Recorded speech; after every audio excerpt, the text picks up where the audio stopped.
Hey everyone, welcome back to my channel.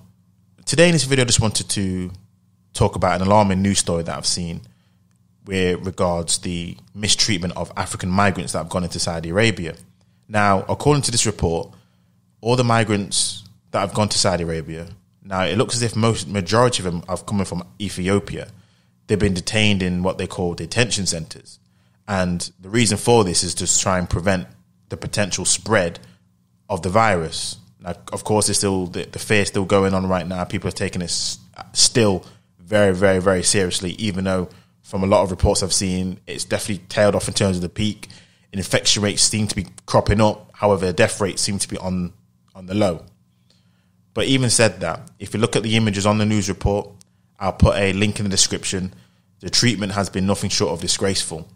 It looks as if the conditions are completely horrendous. Apparently, according to the reports, prisoners say they're treated like animals. They're beaten with whips. I believe also in this news story, it does go on to say that one of the migrants, took his own life purely because the conditions are so bad. So it looks as if they're cramming all these people in these prisons, which, again, according to news reports, that's definitely not going to be good anyway for trying to stop the spread of the coronavirus. Because if they're all in close proximity, then, you know, it's going like the flu.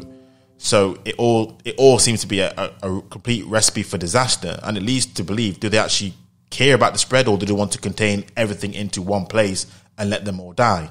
That's what it seems to me like with the conditions I can see and the images that I can see. It doesn't look as if they actually care about the spread so much, but they either want these guys to just let them die. I don't know. But all I got to say is this is a perfect example in which movements like the Black Lives Matter, I would assume, are there for.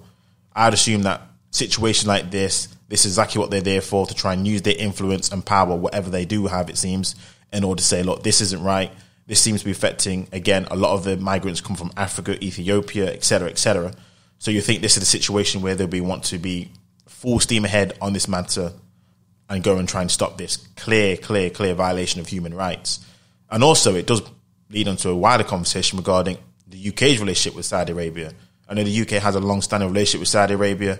I know it's a cause of contention with a lot of people purely because of when the initial migrant crisis happened way back when, I think with Libya, there was issues with a lot of these nations like Saudi Arabia, who you thought would be perfect fit based on culture for them to go to. They rejected all the migrants and they went, of course, over to Europe.